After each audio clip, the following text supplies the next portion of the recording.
Hi guys, आज duty झाली आणि सरळ मी रस्त्याला निघाले. रस्त्याला आलं की ट्रॅफिक माझ्याच वेळी येते काय असं वाटतं. त्यानंतर रूम पार्टनर गावाकडे गेली होती ती आज आली त्याच्यामुळे तिलाही घ्यायला गेले. आणि तिने एवढा सारा पसारा गावाकडून आणला होता. कारण आमचं असंच असतं, जे गावाकडे जाईल ते घरून पसारा घेऊन येईल, जे सामान लागतं ते. तिनं गावाकडून येताना हे काही जे शेतातले बोरं आणले होते यार, त्याची चव तर विकतच्या बोरांना कधीच नाही. त्यानंतर 2 दिवसापासून माझे पार्सल येत होते, जे मी काही उघडून पाहिलंच नाही. म्हटलं चला आज ते उघडून बघूया, ट्राय पण करून बघूया. डॅमेज वगैरे असेल तर रिटर्न आपल्याला करता येतील. सो मी तो ट्राय करून बघितले, जे मला खूप जास्ती आवडले. मस्त वाटत होते, कम्फर्टेबल क्लॉथ होते. त्यानंतर मी माझं एक सनस्क्रीन पण आलं होतं, तेही घेतलं.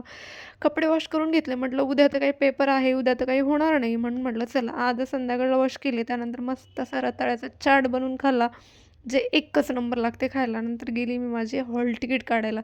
आमचं असंच असतं, पेपर एक दिवस असला की आम्ही जातो हॉल तिकीट काढायला. जी गडबडच होते. मग हॉल तिकीट काढलं आणि येताना बॉल पेन पण घेऊन आलो, कारण एक्झामसाठी लागणार होत्या. त्यानंतर काय पेपर वगैरे घेऊन रूमला आले आणि चला म्हटलं आता स्टडीला लागूया. स्टडी करायला बसले आणि ब्लॉग सेंड केला. चला बाय, सबस्क्राईब करा.